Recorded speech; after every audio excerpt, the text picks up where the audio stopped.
네, 이강민의 잡지사 10월호 세 번째 페이지 이용재 음식평론가와 함께합니다. 어서 오세요. 네, 반갑습니다. 안녕하세요. 혹시 지난주 저희 유튜브 채널에 올라간 썸네일을 보셨는지요? 아, 봤죠. 제가 저희 SNS 그 채널들에도 다 올렸습니다. 아, 썸네일을? 네네, 같이 웃자고. 같이 웃자고. 네네네.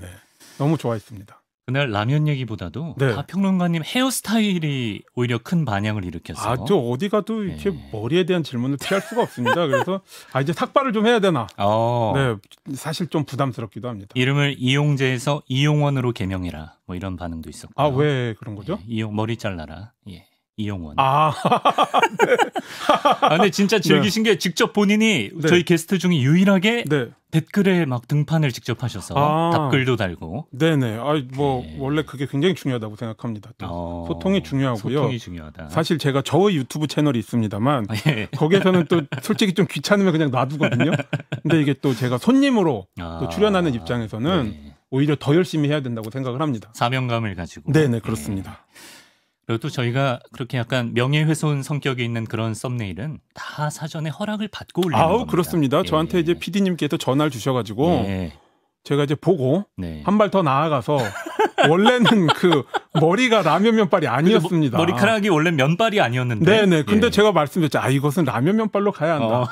그래야 더 재밌다. 이왕 망가지는 거 확실히 망가져야 모든 분들에게 기쁨을 드릴 수 있는 거죠. 합성 받고 면발 내가 얹었다. 네네네. 좋습니다. 이전에도 면발 한번 얹어봤기 때문에 냉면으로. 큰 타격이 없다. 라면 정도 얻는 거야 뭐 좋죠. 재밌습니다. 좋습니다. 저희를 위한 이 헌신에 감사드리면서. 그래서 오늘은 어떤 주제로 저희가 이야기 나눠볼까요? 자, 오늘은 그 한국인의 소울푸드 제2탄. 자, 김밥에 대해서 살펴볼 건데요. 김밥에는 원조 논란이 있습니다. 과연 김밥이 우리 한국의 음식인가? 아니면 사실은 일본에서 비롯되었는가? 자, 이 그 각자의 입장이 아직도 좀 첨예한 편입니다. 마음 같아서 뭐 우리나라 음식이라고 하고 싶은데 또 아리송한 부분이 있는 것 같아요. 그렇습니다. 한국인의 소울푸드 2탄 김밥 얘기를 오늘 해보겠습니다. 사실 제가 우리말 지킴이 역할도 하고 있기 때문에 예전에 아나운서 준비할 때만 해도 김밥이 표준 발음이었어요. 그런 것 같습니다. 효과 뭐 이런 것처럼. 그렇죠. 자장면처럼 그런 통제의 역사가 있는 음식인데 이제는 김밥 둘 다 가능하고요. 이용재 평론가는 김밥 좋아하십니까? 뭐 김밥을 안 좋아할 수가 없죠. 그리고 특히 제가 원래도 참 좋아합니다만 그 지난 여름에 김밥에 엄청나게 의존을 했습니다. 지난 여름에요? 네네. 제가 이제 날씨도 덥고 지난 여름에 유난히 이렇게 제가 밥을 해 먹기가 힘들었습니다. 사실 저 이제 프리랜서라 집에서 일을 하기 때문에 시쳇말로 밥돌이입니다. 집에서 이제 그 직접 밥을 해서 새끼를 먹는 사람인데 너무 올여름에 힘들어서 이제 못 하겠더라고요. 뭐 그냥 더위를 드신 거예요? 아니면 뭐 코로나 타격 이런 게 있었나요? 코로나는 사실 아직까지 걸려본 적이 없고요. 그냥 이렇게 뭔가 힘들었던 겁니다. 그런데 이제 제가 사는 아파트 단지에 유일하게 분식집이 하나 있는데요. 거기에서 이제 김밥을 팔아요. 이 김밥이 참 맛있습니다. 이게 굉장히 또 집에서 하는 느낌이에요, 김밥이. 약간 엄마 손맛이 느껴진다. 뭐 엄마 손맛까지는 좀 그렇습니다. 하여간 우리 그 천국에서 파는 김밥들보다는 조금 더 신경을 쓴 느낌. 뭐 지단도 직접 붙이시고 우엉도 직접 조리시고. 약간 좀 시장 김밥 느낌. 네네. 근데 이게 김밥이 가격이 올라서 2,500원이었습니다. 굉장히 싸네요. 그렇죠. 요새 원래 2,500원 보기 힘든데. 원래 2,000원. 지금 3,000원인가? 하여튼 3,000원 안에서 먹을 수 있습니다. 3,000원이네요. 그래서 거의 매일 한 끼를 김밥으로 먹었습니다. 그래서 이제 삼시세끼. 분식집 가면 뭐 이제 묻지도 않으시고 김밥 드려요? 총각 왔어? 총각이라고 하기엔 제가 좀 장발머리 총각. 아저씨입니다. 사실. 이렇게 뒤에서 수근수근 아저씨 또 왔어. 뭐 이런 얘기를 들으면서. 저희 잡지사가 있는 목동은 기본이 4,000원, 뭐 비싼 건 5, 6,000원도 한다라고 저희 에디터들의 원성이 자자. 요즘 그렇죠. 김밥의 시세가. 왜 이렇게 오른 거예요? 그게 이제 사실은 때가 되었다고 생각을 합니다. 우리가 어떤 음식들은 서민 음식이라는 사실 굴레를 쓰고 있다고 생각을 해요. 김밥은 서민 음식이다. 네, 뭐 짜장면처럼요. 그러다 보니까 사실 가격 저항이 심적인 가격 정이 굉장히 큽니다. 500원만 올라도? 네, 500원만 올라도 이제 세상이 무너질 것 같은. 예. 사실 그러한 충격을 받게 됐는데요. 예. 제가 이제 그 김밥집에 한번 취재를 간 적이 있습니다. 아침부터 김밥을 팔아요. 예. 그래서 이제 4시 반에 택시를 타고 갔는데요. 예. 사실 조금 충격적이었습니다. 뭐가요? 이렇게 칸막이 뒤에 예. 그 아주머니 두 분이서 예. 엄청나게 빠른 속도로 김밥을 싸세요. 근데 웃기는 거는 그렇게 싼 김밥을 썰 때는 기계를 씁니다. 아, 그래요? 네. 그러니까 김밥을 써는 기계가 있는데요. 김밥을 싸는 것은 사람이 손으로 반드시 해야 됩니다. 그렇죠. 김밥 많은 기계는 제가 본 적이 없어요. 있긴 있습니다. 아, 그래요? 예. 세월이 흘러 2022년에 김밥을 많은 기계가 있긴 있습니다만 이게 또 재밌는 것이 우리가 재료를 올려줘야 됩니다. 사람이 밥을 올려줘야 됩니다. 이렇게 많은 것만 김밥 그럼 기계가 하는 거죠. 그렇죠. 이게 좀 제가 비효율적인 것 같아요. 좀 찾아보고 이 김밥이라는 것이 사실 인건비가 많이 들어가는 음식인데 우리가 이제 인건비에 제대로 보상을 안 해준 것이 아닌가. 그랬기 때문에 김밥이 결국 싼 것 아닌가. 그러면서 요즘은 사실 인건비뿐만이 아니라 재료값들이 엄청나게 올랐죠. 요즘 시장 물가가 정말 쌀도 엄청 비싸죠. 만만치 않습니다. 뭐 채소도 그렇고요. 그러다 보니까 더 이상 쌀이 안 비싸진 거죠. 쌀만 안 비싸진 거죠. 쌀은 먹는 사람이 적기 때문에 쌀만 안 비싸진 가격이 계속 그 수준에서 머물러 있고요. 근데 다른 재료값이 채소가 엄청나게 비쌉니다. 요즘에. 그래서 이제 그러한 재료가의 상승 때문에 어쩔 수 없이 올리는 것이 아닌가. 그랬을 때도 우리가 인건비로 제대로 된 보상을 받고 있는가? 아직도 잘 모르겠습니다. 재료 하나하나 준비하는 것도 정성이고. 네, 그게 어려운 음식이죠, 사실. 또 하자 없이 많은 것도 보통 일이 아니고. 네. 정성이 많이 들어가는 음식이기 때문에 오히려 평소에 좀 싸다는 생각을 해오셨다 이겁니다. 그리고 요새 부쩍 김밥 메뉴가 다양해져서 사실 한 몇 년 전만 해도 기껏해 한 누드김밥 정도가 파격이라면 파격인 메뉴였고 다른 메뉴들은 다 비슷비슷했는데 요새는 샐러드 김밥, 크림치즈 호두 김밥, 또 밥 대신 달걀 지단을 넣은 키토 김밥, 별의별 게 다 있더라고요. 그렇죠. 저도 그래서 이 김밥의 세계가 어디까지 확장될 것인가 굉장히 궁금합니다. 드셔본 가장 이색적인 김밥이 있나요? 저는 사실 이색적인 김밥이 있긴 있는데요. 약간 포인트가 다릅니다. 그러니까 속재료가 아니라 밥에 굉장히 초점을 둔 김밥이 있었어요. 그러니까, 밥에? 즉석 도정을 한 쌀로 밥을 지어서 김밥을 만다. 즉석 도정을 한 쌀로? 쌀 도정하지 않습니까? 껍질을 벗겨서 밥을 하는데요. 우리는 밥에 중점을 두기 때문에 즉석 도정을 한 밥으로 김밥을 만다. 그런 건 제가 잘 모르는데 방앗간에서 하는 거 아니에요? 그렇죠. 원래 이제 요즘은 마트에도 있긴 있습니다. 도정기가. 그래서 요즘 그 쌀이 그렇게 쌀 시장도 발달을 했는데요. 요만한 크지 않은 그러니까 이제 라디오니까요. 한 5, 60cm 정도 되는 사방이 그런 작은 도정기를 놓고 그 도정기로 쌀을 즉석 도정한다. 근데 이제 좀 지나니까 없어졌더라고요. 드셔보셨어요? 네. 그래서 확실히 다릅니까? 길을 가다가 배가 안 고픔에도 불구하고 음식 평론가의 호기심 때문에 얼른 들어가서 먹었는데요. 사실 잘 모르겠어요. 그래서 이색적이라고 말씀을 드리는 겁니다. 굳이 약간 이런 느낌. 없지 않아 있었다. 그래서 가게가 오래 안 돼서 사라지더라고요. 솔직하시네. 마음이 아팠습니다. 음식 평론가라고 다 칭찬해주지 않아요. 네, 그렇습니다. 그래서 저희 에디터 중에 한 명이 이제 저희끼리 회의를 하다가 대체 어떤 김밥까지 앞으로 나올 수 있을 것인가 이런 막 얘기를 하더라고요. 그래서 저희끼리 이제 얘기 나온 게 이제 미래에는 곤충이 주 식량이 될 거기 때문에 고소해 같은 거요. 밀웜 고소해. 그렇죠. 밀웜 같은 거. 네네. 그래서 밀웜 김밥, 곱등이 김밥, 이런 곤충 김밥이 나올 것이다. 곱등이 김밥. 어떻게 생각하시나요? 밀웜은 충분히 가능하다고 생각합니다. 이게 단백질 원으로 제가 말씀을 드린 것처럼 밀웜이라고 말하면 좀 거부감이 있기 때문에 고소해. 그게 고소해. 정식 명칭이 있습니다. 되게 고소할 것 같네요. 네, 고소하답니다. 저도 아직 안 먹어봤는데요. 네네, 이제 그러한 김밥은 충분히 가능하고. 고소해 김밥 나오면 드셔보실 의향이 있으신가요? 어쩔 수 없이 먹어봐야 되겠죠. 곱등이 김밥은 좀 무섭습니다.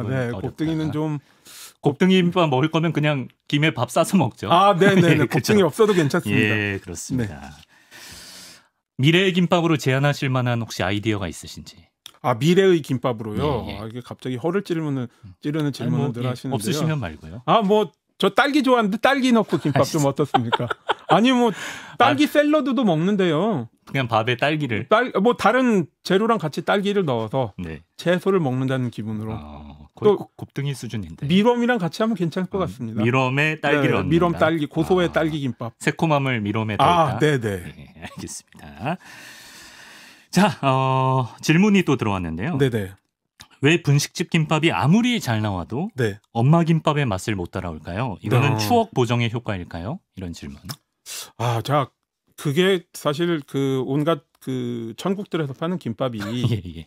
정말 그 말씀을 드린 것처럼 어떤 그 가격 저항선이 있기 때문에 사실은 재료를 좋은 걸 쓸 수 없어서 그런 것이 아닌가라는 생각이 듭니다. 최상급의 재료를 쓸 수 없다. 뭐 김밥이라는 음식에 최상급의 재료까지는 필요 없지만 그래도 일정 수준은 돼야 되지 않는가. 뭐 수준이 낮아서 먹을 수 없다 이런 말씀은 아닌데요. 그렇죠. 그러니까 우리가 이제 어머니가 자식을 생각하면서 사는 그 재료는 아니다. 재료가 아닐 가능성이 굉장히 높죠. 뭐 지단 같은 것도 사실 그 다 만들어져서 나오는 거 아십니까?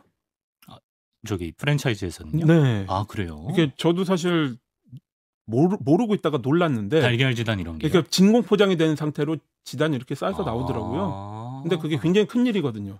일일이 만드는 거. 네, 계란 지단을 직접 만드는 것과 또 공장에서 생산한 게 나쁘다는 얘기는 아니지만 우리가 그 신선한 느낌은 아무래도 좀 다르겠죠. 그러니까 그러한 부분들을 우리가 좀 생각해 봐야 될 것 같습니다. 지단 일일이 붙이고 이런 게 사실 손맛인 거예요. 그죠? 그렇죠. 네. 그 차이인 것 같습니다. 한국인에게 김밥은 어떤 존재라고 생각하시나요? 뭐 우리가 소울푸드라는 이야기도 했습니다만 사실 김밥이야말로 궁극적인 한국형 패스트푸드. 한국형 패스트푸드라고 생각을 합니다. 이제 두 가지 측면에서 그렇게 볼 수 있는데요. 첫 번째는 일단 밥 음식입니다. 그렇죠? 네, 밥이죠. 김밥이죠. 한국인 뭐 밥심이다 이런 말이 있지 않습니까?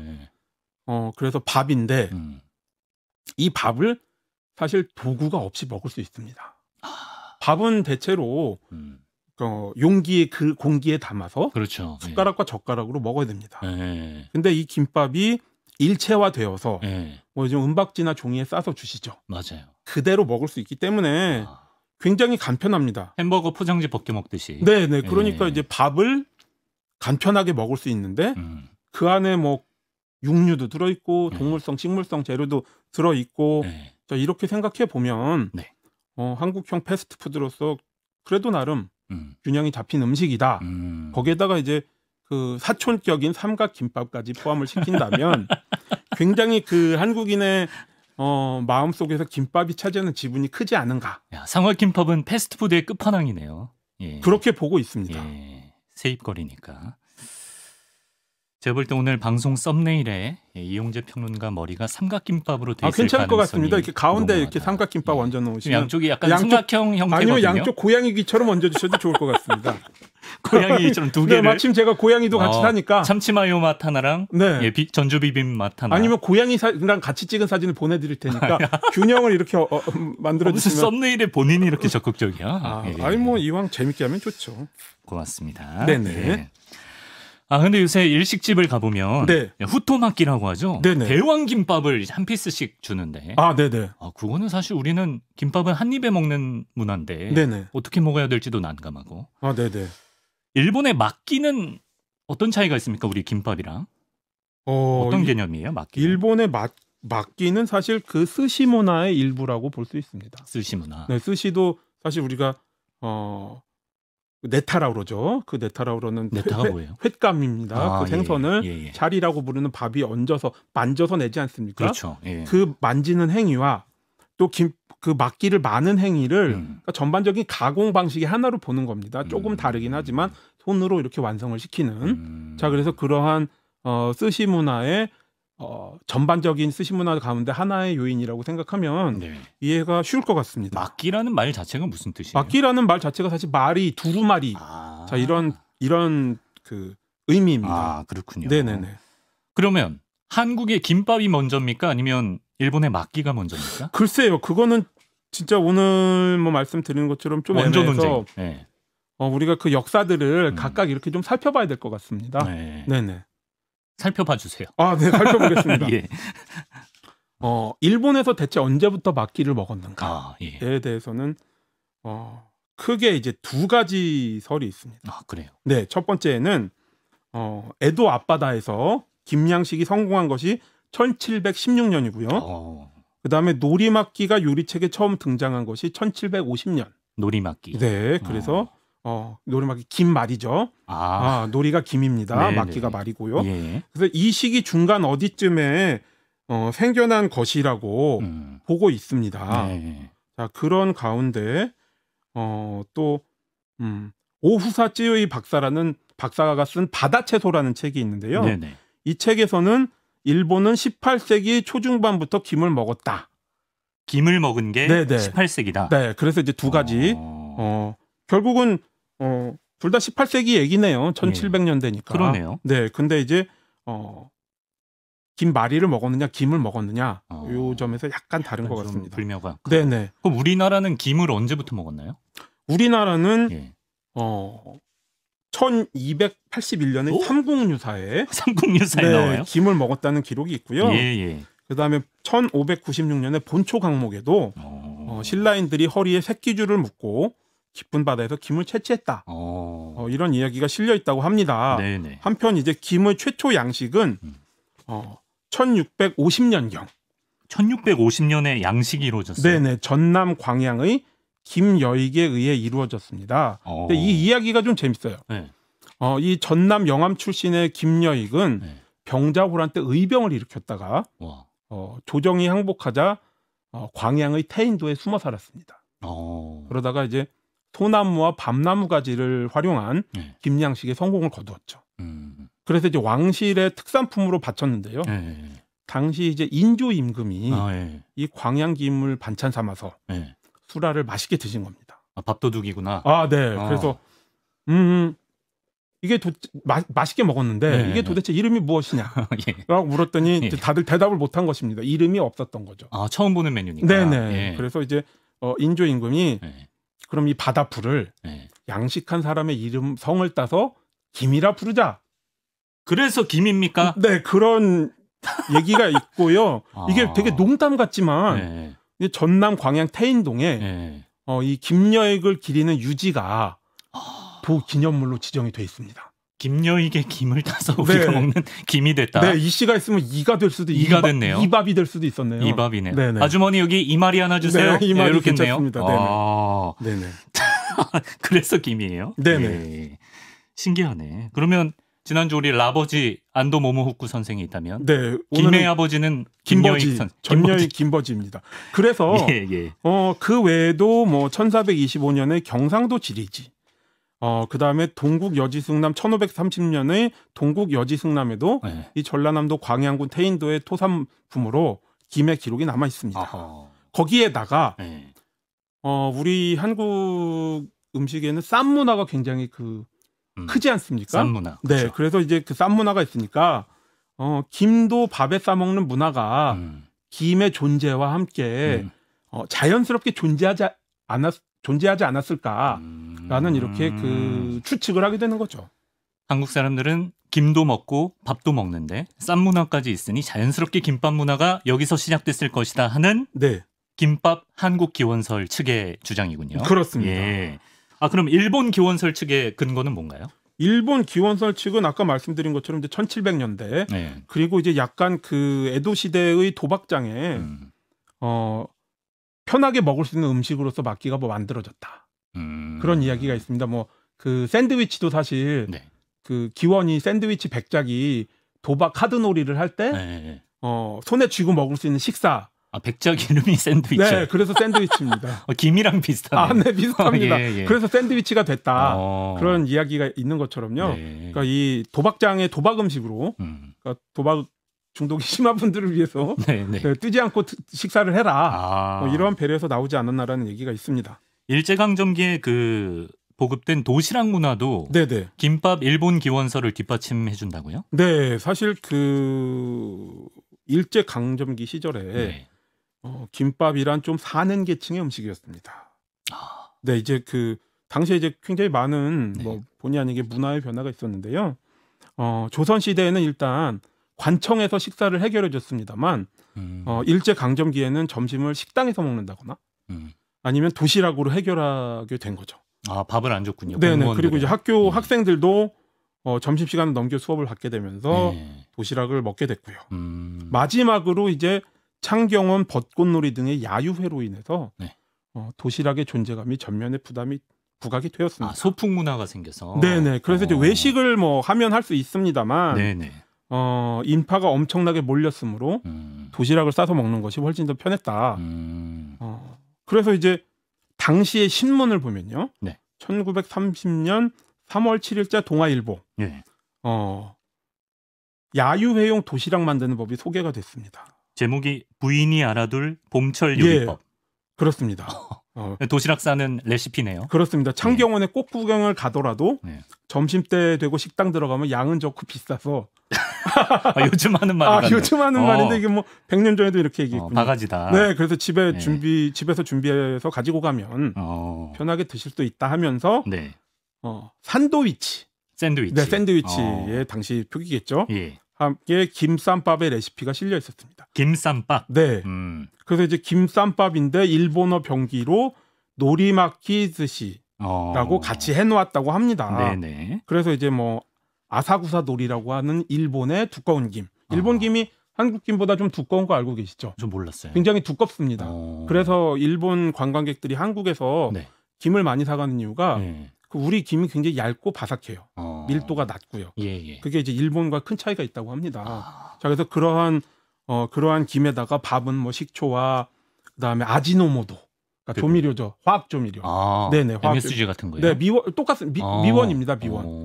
미원 등으로 양념을 하고 여기에다가 이제 계란지단. 그다음에 덴부라고 하는 도미살. 도미? 네, 도미. 일본식인 거죠.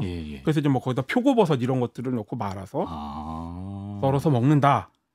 지금이랑은 조금 차이가 있네요. 그렇죠. 그 일본식이죠. 사실 그래서 두 가지 주목할 만한 점이 있는데요. 네. 아까 말씀드린 것처럼 첫 번째는 김밥이 굉장히 잘 사는 집안의 음식이었다. 그러네, 뭐 도미살도 들어가고. 네네, 생각해 보시면 샌드위치도 그렇고 빵이나 버터, 잼이라는 게 사실 100년 전의 세계에서 굉장히 귀했을 것 같지 않습니까? 네. 그리고 이제 아사구사놀이라는 일본 김이나 표고버섯 이런 것도 고가의 재료였다. 그리고 일단 시대가 1930년이잖아요. 네, 그러니까요. 거의 이때 100년, 야유회 갈 수 있는 사람들은 90여 년 전이니까요. 잘 사는 집 사람들 아니에요? 그렇습니다. 그리고 두 번째도 굉장히 중요한데요. 네. 밥에 설탕과 식초, MSG 등으로 간을 했다는 점입니다. 그러게요. 요새랑은 다른 점이 우리 김밥이랑은 다른 점이 식초가 들어가는 초다리라고 그러는데요. 이게 사실 스시 밥의 맛내기랑 똑같죠. 그렇죠. 네, 그래서 이제 이러한 식으로 밥에 양념을 하는 김밥이 계속 쭉 소개가 되다가 1977년에 매일경제의 봄놀이 채비 야외 도시락 조리법에서 간하는 과정이 생략된 레시피가 드디어 소개가 된 겁니다. 그렇군요. 네네. 그러니까 지금 가장 큰 차이는 우리는 뭐 참기름 이렇게 바르고 이렇게 간을 하는데 소금 좀 넣고 일본은 식초랑 설탕으로 간을 한다는 거잖아요. 그렇습니다. 우리는 사실 유부초밥 쌀 때 보통 그런 걸 많이 하고. 네네. 근데 이게 흥미로운 점이 일본식으로 밥에 간을 하는 문화가 완전히 사라진 것은 아니었습니다. 이제 1977년에 그렇게 신문 기사가 나왔습니다만 제가 이제 초등학교를 다닐 시절만 해도 국민학교인가요? 네, 국민학교입니다, 사실. 어디서 초등학교인 척해요? 죄송합니다. 사실 저희 집은 간을 안 했습니다. 어머니가 간하면 좀 너무 시고 그렇다. 근데 굉장히 많은 학생들의 김밥이 간이 되어 있었어요. 그래서 김초밥이라고 부르는 집도 나눠 먹지 않습니까? 식초 간이 돼 있다. 네, 식초 설탕 아까 말씀드린 것처럼 그 레시피처럼 간이 되어서 나오는 겁니다. 평론가님 국민학교 시절만 해도? 네. 그래서 이제 그 당시에 할머니들이라면 1910년생 분들이었죠. 그럼 이제 일제 강점기 때 뭐 20, 30대를 보낸 분들, 그러네. 네, 그 흔적이 남아 있었습니다.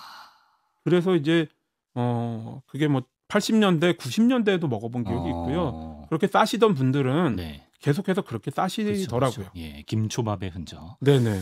저희 에디터 한 명이 예, 여기서 자기 추측을 적어줬는데 네. 김밥에 보통 시금치를 넣지 않습니까? 그럼 이제 시금치가 금방 상하니까 요걸 막기 위해서 식초 간을 하는 거 아니냐? 예, 어떻게 생각하십니까? 일리가 있나요? 없으면 없다고 아니, 가차 없이 아니 원리에 의해서는 그러니까 비단 시금치뿐만 아니라 다른 재료들도 사실 상하기 쉽습니다. 그래서 그 밥에 식초와 설탕으로 간을 하는 것이 전반적으로 부패를 막는 방법일 수 있죠. 영 터무니없는 추측은 너무 아니다. 터무니없다고 생각은 안 합니다. 예, 네. 우리 에디터 좋아하고 있어요. 자, 그래서 뭐 이런 기록을 보면 지금의 우리 김밥 문화가 확실히 일본의 영향을 크게 받은 것 같긴 한데, 네네. 근데 또 이제 한반도에서 김밥의 원조격인 음식을 먹은 기록이 있다. 네네. 어떤 기록입니까? 복삼이라는 음식이 있습니다. 복삼. 네, 말 그대로 이제 복을 싸서 먹는다. 자, 이런 음식인데요. 정월 대보름에 복과 풍년을 기원하는 의미로 먹는 음식이었습니다. 별식이죠, 일종의. 네네. 그래서 이제 1819년의 열왕세시기, 열양세시기, 그다음에 1849년에 동국세시기에 의하면 배춧잎에 김과 밥을 싸먹는 음식이 복과 박점 혹은 복삼이라는 음식으로 존재했는데요. 배춧잎에 김을 넣고 거기 밥을 싸먹는. 네네. 그래서 이제 복삼을 많이 먹으면 벼썸을 많이 한다고 그래서 그러니까 풍작이 된다는 얘기겠죠. 그래서 이제 많이 먹는 게 자랑이었다. 네. 그 당시에는 뭐 그럴 수 있어요. 요즘에도 뭐 먹방 유행이지 않습니까? 요새도 막 거하게 먹으면 배 두들기잖아요. 잘 먹었다. 똑같은 거예요. 네. 그래서 이제 당시에 그런 음식이 있었는데 밥을 싸 먹을 때 김을 칼이나 가위로 자르면 벼 목을 잘라 농사를 망친다고 해서 그래서 이제 손으로 찢어서 먹었다. 손으로. 네네. 네. 그래서 이제 그런 게 있고요. 그다음에 전라도 고창에는 노적삿기라고 해서 오곡밥을 지어가지고요. 성주 앞이나 장독대에 김을 싸서 올리는 풍습이 있었다고 합니다. 그래서 많이 쌓으면 올해 농사가 잘 될 거다. 그래서 이제 그런 풍습이 있었다고 합니다. 김에 밥을 싸먹는 문화 자체는 확실히 오래전부터 우리가 있었다라고 이제 추측을 하는 거죠. 그 다음에 이제 본격적으로 현대에 오면 우리 원조 김밥의 형태로 충무김밥이 있습니다. 통영 충무김밥. 네. 충무김밥이 있죠. 무엇보다 이제 초밥처럼 밥에 간을 하지 않았기 때문에 한국형 김밥의 유래라고 생각을 하는 거죠. 어떤 뭐 전해지는 구체적인 유래가 있습니까? 뭐 여러 가지 이야기가 있습니다. 일단 이제 그 김밥이 아까 뭐 식초 말씀하셨지만 쉬는 것을 막기 위해서 밥과 반찬을 김밥과 반찬을 분리해서 만들었다. 뭐 이러한 점이 이제 특색이고요. 지금 충무김밥이 그렇죠. 기물만 밥이 있고 어묵 무침과 깍두기가 있지 않습니까? 오징어. 따로 먹고 싶네요. 다만 그 김밥을 누가 만들었냐, 누가 처음 만들었냐에 대해서는 약간 다른 이야기가 있습니다. 이제 어부가 남편인 아내가 이제 남편이 바다로 물고기를 잡으러 갈 때 뒀다가 먹어도 괜찮게 그렇게 싸주었다. 도시락으로? 네, 도시락으로 밥과 찬으로 자연스럽게 분리했다. 그런 이야기가 있고요. 그다음에 또 다른 이야기로는 통영에 여객선 터미널이 있습니다. 그래서 거기 중심으로 왕래하는 분들을 위해서 행상들이 역시 도시락으로 밥과 찬을 분리해서 팔았다. 이게 이제 또 다른 기원의 설이 있습니다. 자, 어찌 되었든 어떤 연유에서 이렇게 그 충무김밥이 나왔든 1980년의 국풍80이라는 행사가 있습니다. 국풍 80 이름만 들어봤어요. 저는 뭐 기억합니다. 당시 생생하군요. 생생하지는 않습니다만 그렇게 말씀하시면 안 되고요. 그 가수 이용이 아마 그때 굉장히 이용 씨가 이용 씨가 엄청난 인기를 데뷔 무대가 국풍 80이었나 뭐 그런데요. 생생하신 것 같은데 왜 아닌 척해요? 그때 이제 그 통영의 뚱보할매가 뚱보할매가 국풍 80에 그 충무김밥을 가지고 나와서 엄청난 인기를 누리면서 통영의 대표 음식으로 자리를 잡았다. 뚱보 할매는 뭐 상호명이에요? 뭐예요? 그냥 할머니의 별칭 같은 거죠. 그래서 이제 통영에 가면은 뚱보 할매 김밥집이 있습니다. 원조로. 되게 믿음이 가는 이름이네요. 네, 뭐.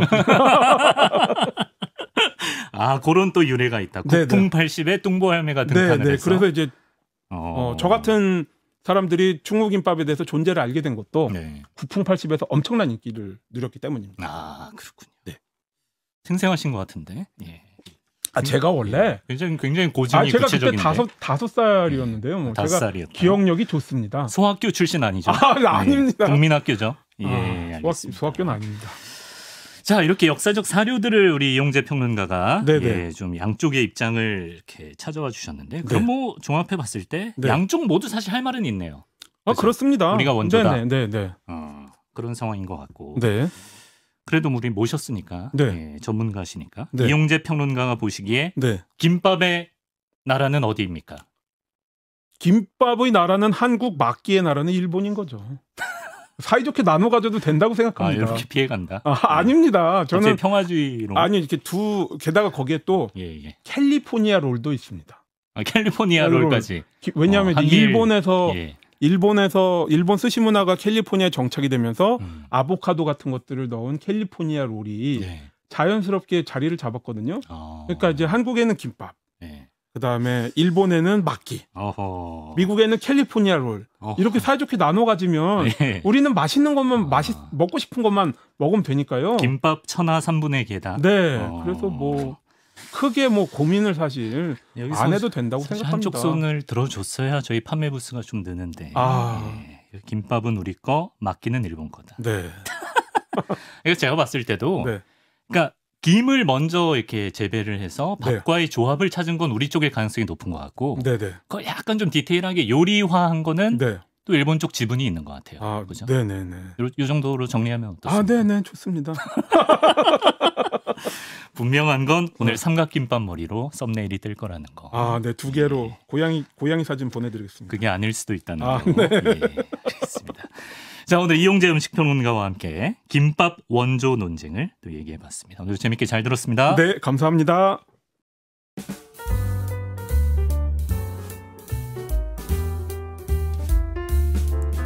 이강민의 잡지사 독자 투고 시간입니다. 아비투스님께서 30분 너무 짧아요.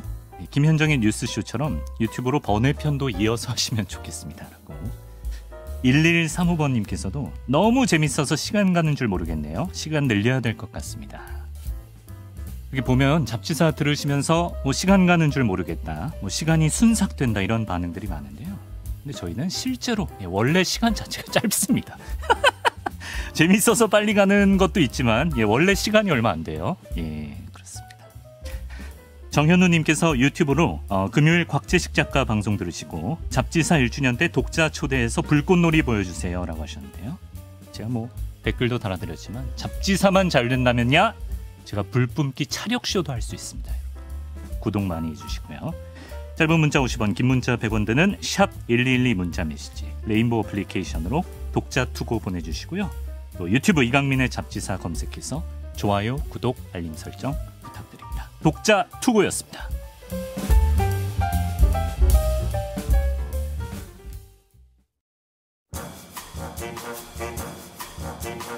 네, 이제 문 닫을 시간입니다.